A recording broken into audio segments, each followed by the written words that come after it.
What up, my friends, and welcome to the Friend Lab. We're your host and good friends, Bryce the Third. And Liz McKean. And if you're here to cook up some friendship. Keep that. We know that it's hard to make friends, and it can be a challenge to keep friends and be a friend. So building connections in your life is something that you're looking to get better at. You're in the right place. Friendship and connection and relationships of all kinds are the best kind of challenge. It's the thing that makes being a person worth being a person. We're excited to share our friendship with you. So throw your lab coats on and let's get this experiment jumping. In the Friend Lab. What up, everybody, and welcome to another episode of the Friend Lab podcast. We are your hosts, Bryce the Third. And Liz McKean. And Liz got a big ass Christmas tree. It's like 1/4 of the frame of your thing is Christmas tree. Is it really? I can't. I have my screen so that I only see like a little square of myself, so I don't see it. But yes, it is a very big Christmas tree. Who were we on a call with that said that every time they on a call with you, that like it's like your Christmas tree gets closer? I don't know who said that. Was that Sarah? That might have been Sarah. I don't know. Funny. Somebody She's said commented on it, so it might be her. That's really funny. It's like every time I'm on a call with you, like the tree gets closer. I'm just fucking with everybody. Like I move it a little closer every time just to see if anybody notices, and she wins the prize. Crazy. I absolutely don't do that. That would be weird. It would behoove us to do something within the realm of Christmas, seeing that today is Christmas Eve. Tomorrow's Christmas Day, depending on when you're listening to this. It's either of those days or not those days anymore. But those are the options. Oh my God, I have a funny story to tell. This is so dumb, but I'm going to tell it anyways. Because it's Christmas Eve and we can just be fun. This is like one of those famous stories in my family that's like hilarious to us. And I don't know if it's that funny to anybody else, but you're all going to hear it. My dad had a chapstick and like my mom went up to him and was like, what? Are you already laughing at my story? There's like, my dad had a chapstick. We're already off to a good start. Oh, right, wow. Good. I know you're on the edge of your seat. And also, did your lips just immediately go dry thinking about chapstick? Mine did. Anyway, my dad had a chapstick and he's putting it on. My mom was like, where'd you get that chapstick? She's like, did you buy it or did someone give it to you? And like, he was like, well, those are the options. Like, what do you think? I found it and it just turned into this big conversation. And now that I'm replaying it, it's not as funny. So maybe we cut this part out. But it was hilarious in the moment because it was one of those things that it was just like, why are you asking? Like, yes, it has to be one of those two things, right? Like, why are you asking me this question? Like, what else? Where else would I have come across this chapstick? And why do you care? I regret telling the story. You shouldn't, because we got my dad had a chapstick out of it. That's almost like, and this one was offline, but like, I digest cheese like a fucking champ. It certainly is quotes where it's like, what are you talking about? Yeah. Well, I spend a lot of time on myself. So there's a lot of things that are happening in my head, and every once in a while they sneak out. Sometimes they come out. Sometimes they come out. It sounds like you are a good companion to yourself. Yeah, I got so many great stories that I enjoy that I realize once they come out of my mouth that they're not as good. That was just a very enjoyable story to myself. Oh, thanks for coming down that little memory lane with us. So, and here's hoping that you also digest dairy like a fucking champ, because I indeed do not digest dairy like a fucking champ. I sorry. digest dairy like a fucking cardboard box. Yeah. But that ain't gonna stop me though. I know. Well, so then my condolences to the people that share a living space with you. Condolences to my covers in my bed. Woo-wee. Yeah. You got any cool plans today? Tomorrow? Today we're going to my in-laws. We're just bringing pizza over, so super low key. And then tomorrow, so Billy and I have a tradition that we started in Tampa, where every Christmas it would just be us. We opted out years ago from like big holiday things. Started for me in like early recovery because I had a lot of really disastrous Christmases when I was still struggling with drinking. And so the idea of like celebrating was just going to be hard on my psyche. So my wonderful husband was like, we'll just do it with us. And so we had this tradition of going to the beach and getting Chinese food. And that's continued even here in Rochester. We've gone to the beach in the dead of winter and then also come home and gotten Chinese food, and then, like watch movies or whatever. We always get a bunch of snacks since everything's closed, and I love it. I feel like a Florida beach is a way different vibe than a Rochester beach. Far preferred. Yeah. It's so funny because I'm I don't know, less of a like tradition person than Billy is. He's like, this is our tradition, so this is what we do. Because he hates the cold in a way. Like, I don't mind the cold nearly as much as he does, but he is like, we go to the beach and we get Chinese food. So like, we could be in like Antarctica and he'd be like, we will find a beach. We will find a way to eat Chinese food and go to the beach, because that is our Christmas tradition. Meanwhile, I'm like, the whole point was to not have like pressure of traditions, and now this is the tradition. And then in turn, you've created your own tradition. I know, but it's sweet. I think the thing is like ownership, huh? Mm-hmm. Like y'all own that, and it means something to you. Yeah, it does. Yeah. Anytime that I felt like I've wanted to skirt tradition or like not be a part of something, is because it didn't feel like I owned it, or I was showing up to do something because somebody else expected me to do it. Mm-hmm. And then it just made everything weird. It's like, yeah, I'm here, but like, I'm not here on my own accord. I'm here because I'm supposed to be here. And then oftentimes, like I don't think I've had too many of those experiences. My Gma, there were some years that she was like really like insane. But like, even, with my kid's mom, she has a big family. So when we were together, she would dread going over there. And I think still to this day I hear stories like, mom's not going to the Christmas party or whatever. Mm-hmm. But I used to look forward to it because I didn't come up in a space where nobody forced me to go to anything, and I could go to this if I want to. Then, I mean, for better or for worse, back then my attitude was, can't nobody make me go if I don't want to. Mm-hmm. So it's like, but I want to, because like that's part of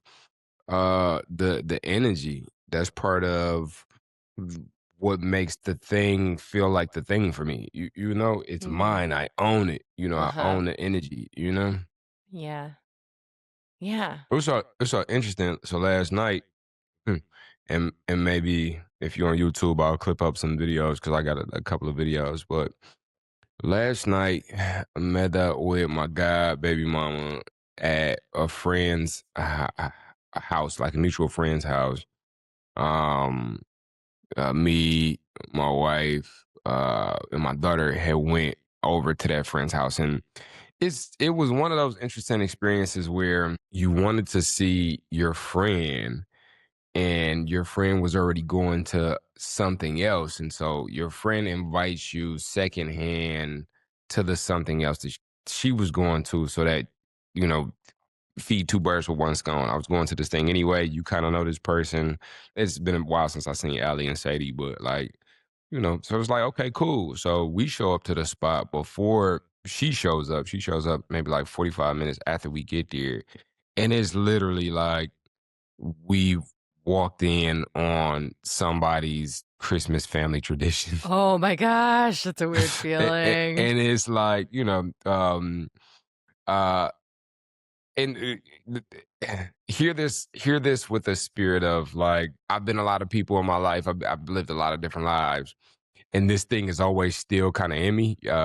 And so not in a weird way, but like all white people, just a room full of whites, nice house, where we at, Grosse Point, and eh, I don't know, but 3 people here, and it's like 13 people here, and the energy that it took to settle into what this is for me, as well as create space for my daughter, who, is already like, hey, if I don't fuck with you, I don't really fuck with you. I'm gonna duck off anyway, and so, so even in spaces that I'm comfortable in, you can see her like start to like kind of do these, but now I'm kind of like this. I'm like, I don't know where the fuck we at, and then so it's like I have to continue to unfold and allow for like what to be. But I think inherently, like I've learned how to make a thing mine. And I don't know if it's selfish or what, but it is the thing that allows for me to find comfort in spaces that are unfamiliar, especially when it comes to like building relationships and making friends, And these, like I said, these are people that I knew. At least there was a few people there that I knew relatively cool, past like just associate. Like I went, me and Allie, we first time I ever went camping, we went camping with her, and so like we've spent nights in the woods, and me and her. You know what I'm saying? So like I know this person, but it's been some years. And so like I had to like find the energy that allows me to be open in a way that finds what's mine here so that I can be me here, so that I can be open and vulnerable in a way that allows for me to connect, as well as like build a bridge to my unit that I brought here to connect with this thing that, once we found out, it was like, oh, the tradition here was like, okay, back in the day, Allie's grandparents used to throw these big old Christmas parties. And so they would have this get together before the Christmas party to make like all these cookies for the Christmas party. After a while, like the grandparents stopped making or stopped doing the big Christmas parties. And then the cookie party just became a thing. And so now, Oh my gosh, this is everybody like gets so together. Hallmark Christmas. That was it. Everybody gets together and like, and I didn't even expect, I mean, maybe Sadie, her mom, but I didn't expect like Allie to be on that shit for real, because she's like a fucking, she does fire spins and like she gets in hula hoops and sets it on fire and does like that type of, That's so it was cool to cool. like see her, like the juxtaposition of like this Hallmark Christmas story that she's telling me. And this is their tradition. And I was like secondhand invited. And within an hour, me, my wife, and my daughter are like huddled over a table with cookie dough and powder with cutout shapes, sprinkling sprinkles on like cookie dough with like everybody else that was there. And it felt like, like now it's mine. I had that memory. Yeah. But it's like the willingness to be vulnerable and be open and embrace, as well as the ability to figure out how to make something, like how to find something that's mine, And for me, music is a big one. So once I came in and I heard Stevie Wonder playing, like it's like, okay, I could find, my little pocket, I could find my little space, I could vibe. They, they in here jamming, Yeah. Yeah, I don't think I had any bring together with that. I think it's just like, what you said, where it's like, hey, we started this thing to kind of like counterculture affect the thing that we were experiencing, where people wanted us to be here and here and here and here. It's like, you know what, we're tapped out, we're gonna do this thing. And then that thing became your tradition. And then now, like, like Billy will go and freeze his butt Oh off. my gosh, we go to the frozen and tundra when he beach in doesn't upstate like the New York.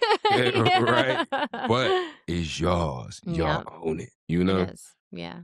Yeah. Yeah. And I think, I feel like that's the point of these kinds of stories, is that, we see on, TV and Christmas movies that like, this is what celebrations look like, whether it's Christmas or another holiday. I feel like Christmas is especially pervasive in our culture, but, this is what it is, and it's traditions, and it's big family, and it's, and I think some of us, I can speak for myself, have like, childhood memories, like you were saying, like, that you would go to a thing and you look forward to it. And then you get to be an adult and it's like especially, I mean, for me, I didn't have kids. So like my sister kind of just like, they created their own family traditions that were similar to what we did, because there's kids involved. And it's like, I think we all get to a point in our lives where these moments, of like milestone times of the year come up, and it's like, oh, like you said, like, where do I fit in this now? Because this is like a new me. I'm not it's a different part of my life or whatever. I have different needs, or the people have moved, and how do I do this? And I think that's a perfect way to say it. What you said is like, you figure out what can be yours in there. You have the courage to be vulnerable and to like show up in a way that is like, I'm actually really fucking uncomfortable right now, but it's worth it to just like to see what is here for me. And then, you know, you take what feels good and learn from the rest. And I feel like it's really easy to make ourselves wrong this time of year, like to be like, I'm doing it wrong, or we are doing it wrong, or you're doing it wrong, or your family's you know what I mean? This is how it's supposed to look. And, you know, the people who I see this time of year who seem to be having the least amount of fun are the ones who are so determined to do it just right. It has to be like this is the tradition. This is how it has to be. This is my job here, my role here. And it becomes like there's so much obligation involved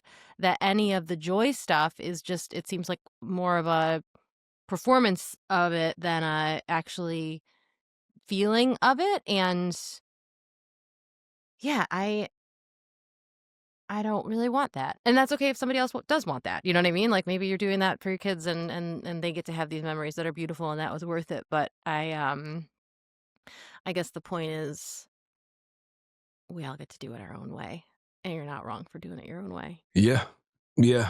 That is one hell of a process to unfold into. Mm-hmm. Mm-hmm. I think the supposed tos and the shoulds, I've been harking on this for the past couple of days on every platform that I contribute to, Mm-hmm. where now's a shit ass time. You know, right now it's Mm-hmm. like everybody doing what they feel like they should be doing Mm-hmm. or supposed to be doing. And it could be hard to not even have, it could be hard to have awareness of that thing. You know, Mm-hmm. once again, you know, the fish in the water story where it's like the scuba diver comes into the water and asks the fish, how's the water? And the fish are like, what water? A lot of times how we move it amidst what it is that we should be feeling, we don't even have awareness that that's how we move it. You know, at least for me, like I could just be tight. I'm just tense. I don't necessarily have the context that I'm tense because I think this should be something other than what it is. And I'm like Mm-hmm. not here in what it is. Like I have a filter between me and my experience. And that filter is like the shoulds or the supposed tos. Yeah.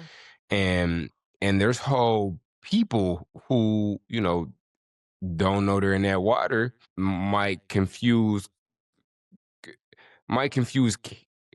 love with that energy and then contribute to, and then I love this person, and so you know I just want to show up and just do like what you want to do because like I want this thing to be what it is that you think this thing should be, and then now we're just all in this like tornado of like what are we even doing? And I'm just so glad that the holidays are over when they're over with. I know. You know, Mm-hmm. but the best time that I've ever had in my entire life is where, like, hey, if I sat here and looked out the window and counted every squirrel I seen, like nobody's for the rest of the next 3 days, nobody's gonna come grab me and tell me I'm doing this thing wrong.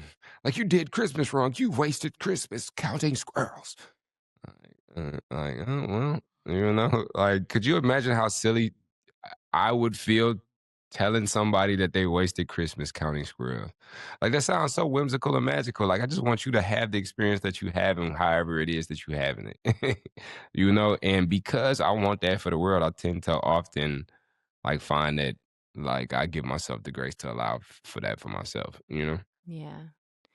Yeah, and I think there's two different pieces of that. What you're describing, there's like the shoulds in what you think the shoulds of what we're supposed to be doing, and then the shoulds in the category of what you're supposed to be feeling, and like those are for me the feeling part is the one that sneaks up on me because I think as far as the doing, I feel very fortunate to be at a point in my life and have been on this, you know, journey I've been on over the past, how old am I? 45 years.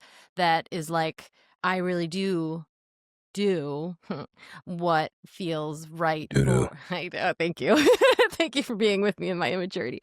I really, you know, do it what I think is right for me. And I'm able to do that and still feel like I'm able to, you know, be of service and show up for people I love, etc. But I can definitely have moments where I'm like, oh, I'm supposed to feel this thing right now, or this is how this is supposed to feel, or like I'm wasting this moment because I don't feel like XYZ, you know, feeling isn't present. And yeah, that's like the next layer down. I think that working on, and I'm excited to be aware of it, like you said, to take some time. Also, I'm dying to know how many squirrels you counted. As of today, 1, 2. How do you As know of they're the, not the same ones that you're counting? because they different colors. Whoa, you Yeah, have you different got colored squirrels? yeah, you got black squirrels, you got gray ones, you got brown ones. We This have one I'm only looking at right brown. now that makes it 3 is a black one. Whoa. Only Yeah. place I've ever seen black squirrels is at Niagara Falls. Oh, for real? Mm-hmm.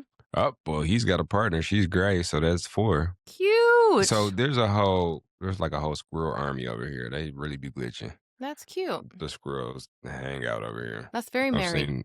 I've seen squirrels in all states. I like it. Into your squirrel counting tradition or Yeah. ritual. Yeah. New tradition. Yeah. I like it. think that you all listening are here.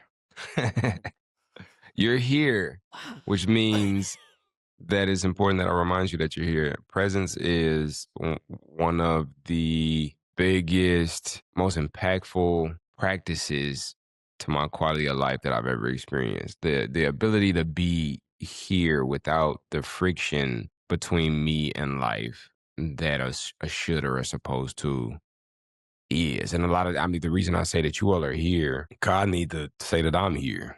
Because a lot of times I'll be in places in my head, I'll be on to the next thing already.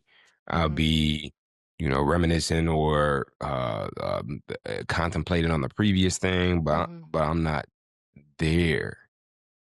And I just want to remind you all that you are here. I'm thinking about naming this episode, Play This on the Way to the Christmas Party. Yeah. Yeah. Little We gonna drop permission this slip to have it be what it's going to be. Count your squirrels. We're gonna drop this. We're gonna drop this tomorrow morning. I'm gonna title it "Play This on the Way to the Christmas Party." Yeah. Even if the Christmas party is in your basement as you watch Stranger Things. That sounds like a squirrel counting kind of fun. I want to just add one thing to the presents conversation. Oh, you got me a gift? Well, what the fuck are we talking about? This bit of wisdom. No, presents. Not presents. I know what you talking about. You're so funny. I was just pulling your ribbon. Oh, my ribbon. You got birds eating scones. You got ribbons being pulled. I just learn new ways to use language every day from you. Anyways, so I think this is I did a training this year on just not trauma informed. I feel like that's just such an overused thing, but it was just generally about facilitation and working with trauma, both our own and in working with others. And one of the things that I really loved that came out of that was unshaming and kind of having some respect for dissociation, because being present is so powerful, and I love the awareness of I'm here in this moment. And also dissociation is a really protective thing that our mind can do for us, and I'm just thinking as you're on your way if you're on your way to your Christmas party or to your basement or whatever, if that is a thing that your brain does to take care of you in a moment where maybe you don't feel super safe, or maybe just need to have a little squirrel counting situation in your mind while the conversation at the dinner table is something that's driving you crazy and you don't feel like you can walk away from, that's okay too. It's okay to take care of yourself in that way. And I think, during these holidays, part of the shoulds is that be present and enjoy every moment and, be with your people, et cetera, et cetera. And honestly, I think sometimes counting squirrels or watching Stranger Things or whatever the heck can be a way to take care of you. And that's a little bit of dissociation that I feel like it gets a really bad name, and I think there's a place for it. And whatever you got to do to take care of you is good. Yeah, I think dissociation has a negative connotation. It does.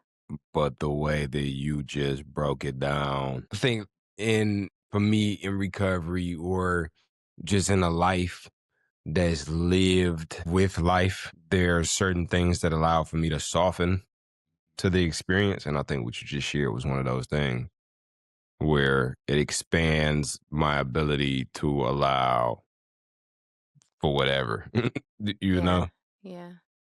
So even if, because, what they call it, the second arrow, where there's Okay, I tripped, right? Walking to the store in front of 80 people. I don't know. Oh, it's People care always in about front of stuff like that. people. Oh my gosh. No, I never. Anytime I fall down, there's always people around. Never by myself. I will literally stumble and then start dancing. I'll play it off. I'm one of them. But Oh, people trip on this. Get it? I see what you did there. People trip on this. So say you tripped in front of 80 people, all right? That happened. And then the second arrow is, hey man, I'm the person that trips in front of 80 people for like the rest of the day. Hey man, hey man, hey man. It was one of those people I really like too. Dang, man. You know, like that's the second arrow, and that's the thing that I have control over. Where it's like, hey, man, you know, I tripped, and that was the experience. And even to get even better with it, now I'm tripping about tripping, and that's happening. You know, and then the more that I practice that, the more that like the experience softens. Mm-hmm. And the more the experience softens, the softer I am in general. Mm-hmm. And the softer I am in general, the better I make the world. You know? Yeah. Yeah. Yeah. All right. Well, we ain't gonna hold y'all too long. We appreciate y'all coming to kick it with us. And we hope that you all have a very merry whatever. Yep. Have a very merry whatever. Have a merry squirrel counting. Have a merry basement Stranger Things watching. Have a merry Christmas with your family making cookies. Have a merry sitting at your counter eating blueberries, podcasting with one of your very best friends in the whole wide world. What a fun way to spend Christmas Eve. What a beautiful way to spend Christmas Eve. Mm-hmm. Yeah. I'm looking at the squirrel walking up to my mailbox. I hope, because that's another thing these squirrels do. They'll put shit in my mailbox. So like I've gone in the mailbox and there's been like a slice of pizza. There's been Stop. like a cupcake. No, I swear to Oh my everything I God, love. they're giving you presents, or you're stealing their presents. Maybe. I don't know. How do they get in there? Is it just like open? Yeah, it's like a little one of those mailboxes that got the little lid or whatever. Oh my God, that's I don't keep it hilarious. closed, you know? And I feel you if you want to show me that you appreciate me. But I'm a human. And 2-week-old pizza slices in my mailbox doesn't always feel like appreciation, my squirrel friends. And I just want to let you know that. So if any of my squirrel friends are listening to this, please, if you're going to bring pizza and put it in my mailbox, make sure that it's from today. Because then now I'll be happy because then I can eat it because I want to learn how to digest cheese like a fucking champ. Like a fucking Merry champ. Christmas, everybody. We love you. Thanks for hanging We'll with catch us. you later. And we'll catch you on the next episode of the Friend Lab Podcast. See you soon.